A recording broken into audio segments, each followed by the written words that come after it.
Hello friends. तो ये वाला जो कंटेंट है ये पीएचडी इंटरव्यू रिलेटेड है। तो रिसेंटली अभी बहुत सारे इंस्टीट्यूट में जो है ऑलरेडी पीएचडी इंटरव्यू स्टार्ट हो गया है। तो कुछ स्टूडेंट भी जो है मुझे कुछ क्वेरी भेजे थे, तो ये वाला जो कंटेंट है मैं उसके रिलेटेड कुछ डिस्कस करने की कोशिश करूँगा और उसके साथ में कुछ आपको इम्पोर्टेंट इन्फॉर्मेशन जो है वो भी आपके साथ शेयर करूँगा। तो पहला एक इम्पोर्टेंट चीज़ है कि आपके मतलब रैंक जो है वो कितना आपके पॉसिबिलिटी मतलब जो आपको सिलेक्टेड होने की पॉसिबिलिटी है उसमें कैसा इफेक्ट करता है। मेरा जितना एक्सपीरियंस था उस हिसाब से आपका जो रैंक है वो जस्ट आपके शॉर्ट लिस्टेड होने में हेल्प करता है। तो आप अगर वंस आप कोई भी इंस्टीट्यूट में इंटरव्यू के लिए शॉर्ट लिस्टेड हो गए हैं तो उसके बाद आपके रैंक ज़्यादा इंपॉर्टेंट ऐसा कुछ मतलब उस बहुत ही सिग्निफिकेंट नहीं है आपके सिलेक्शन होने में। तो वो सबसे सिग्निफिकेंट है आपके जो इंटरव्यू होगा, इंटरव्यू में आप कितना अच्छा करते हैं। तो हालांकि पिछले हमारे टाइम में जो क्या होता था कि हमारे टाइम में बहुत एक रिटन एग्जाम होता था, उसके बाद इंटरव्यू होता था। तो वही सिमिलर है, अगर आप रिटन एग्जाम हो रहा है, रिटन एग्जाम में अगर आप क्वालिफाई हो गए, शॉर्ट लिस्टेड हो गए रिटन एग्जाम के बाद, तो फिर रिटन एग्जाम में आपका कितना रैंक रहा है वो इतना मायने नहीं रखता है। तो वही सिमिलर है।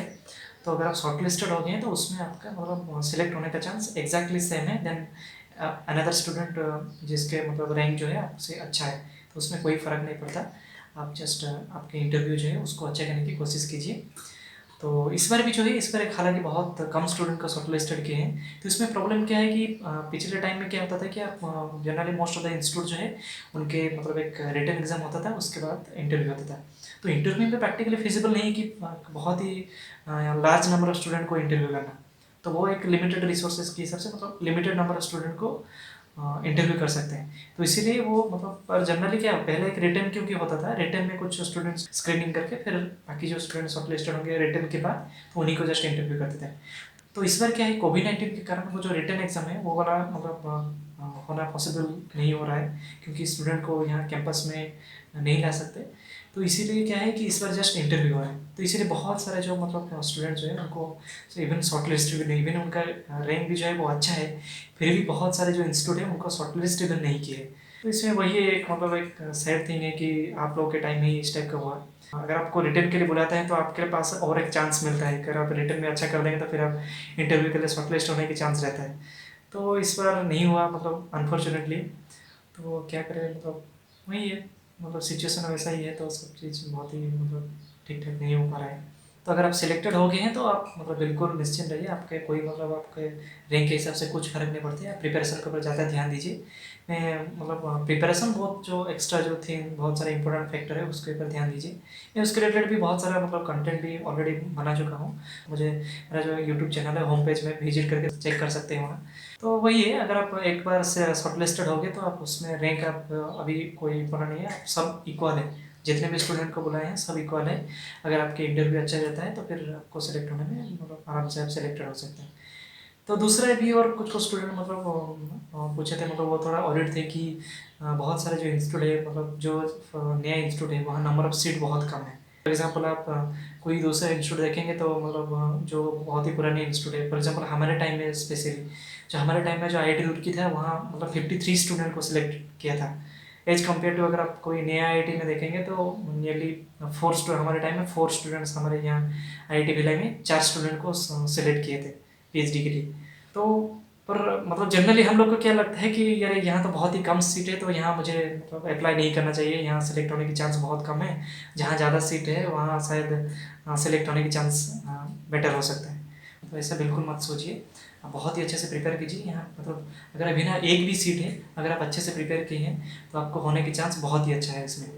तो मतलब नंबर ऑफ सीट से कोई फ़र्क नहीं पड़ता, मतलब हमारा जो प्रिपरेशन है वो कितना अच्छा है वही फ़र्क पड़ता है। और एक क्वेरी थे कि मतलब ड्रेसिंग सेंस के रिलेटेड कुछ पूछे थे और कैसे ग्रीट करना है आप जो फॉर एग्जांपल इस बार वीडियो कॉन्फ्रेंस के थ्रू हो रहा है इंटरव्यू। तो तो वो सब इतना मतलब एज वाला जो जनरल एज कम्पेयर टू आपका जो दूसरे जो इंटरव्यू रहता है, प्रोफेशनल इंटरव्यू रहता है, उस कंपेयर में पीएचडी इंटरव्यू जो है इसमें मतलब इतना ये सब चीज़ इतना इंपॉर्टेंट फैक्टर नहीं है। इसमें जस्ट आपके मतलब कैपेबिलिटी देखेंगे, आप कितना कुछ जानते हैं, वही सब चीज़ ज़्यादा मायने रखता है। हाँ, हालाँकि इसको आप इग्नोर नहीं कर सकते कम्प्लीटली। तो आप थोड़ा मतलब कुछ फॉर्मली मतलब फॉर्मल ड्रेसिंग सेंस अच्छा है।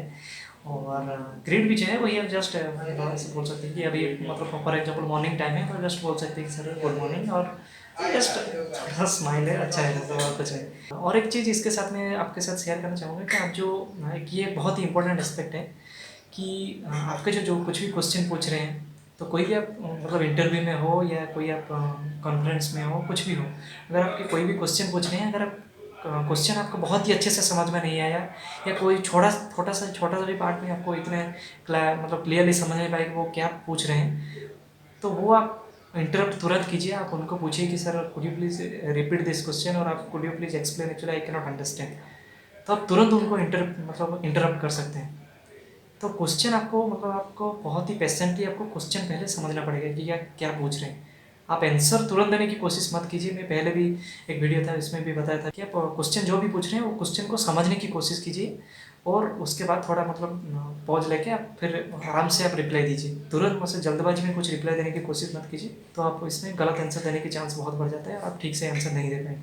तो आप जो भी क्वेश्चन पूछ रहे हैं, अगर आपको थोड़ा में भी उसमें समझ में नहीं आ रहा है कोई भी चीज़, तो आप उसको रिपीट करने के लिए पूछिए, उसको एक्सप्लेन करने के लिए पूछिए। आप बेझिझक आप पूरा आराम से जितने बार भी पूछेंगे उसमें मतलब जो इंटरव्यू है उसमें आप वो लोग बिल्कुल भी बुरा नहीं मानते। वो लोग चाहते हैं कि आप अच्छे से आंसर दो, तो आप उनको मतलब जितने बार हो सकता है इंटरप्ट कर सकते हैं कि सर थोड़ा साउंड इतना क्लियरली नहीं आ रहा है, ठीक से मुझे ये समझ में नहीं आया, तो आप तुरंत उसको उनको इंटरप्ट कीजिए। तो उसमें भी एक एडवांटेजेस भी है। आप अगर आप वो उनको रिपीट करने के लिए पूछते हैं तो मोस्ट ऑफ द टाइम वो क्या है, आपको थोड़ा मतलब और भी डिटेल में वो क्वेश्चन जो है आपको बताएंगे, उसके रिलेटेड कुछ आपको हिंट भी दे सकते हैं। तो आप जो क्या है आप उसको आंसर जो है आपको अच्छे से एक आंसर दे पाएंगे। तो वैसा ही है, आप अच्छे से प्रिपेयर कीजिए, टेंशन लेने की कोई बात नहीं है। आपका एग्ज़ाम बहुत ही अच्छा होगा। आप प्रिपरेशन के ऊपर ही जस्ट ध्यान दीजिए, और जो जो बहुत ही इंपॉर्टेंट फैक्टर है उसके ऊपर ध्यान दीजिए। और wish you all the best and see you, bye.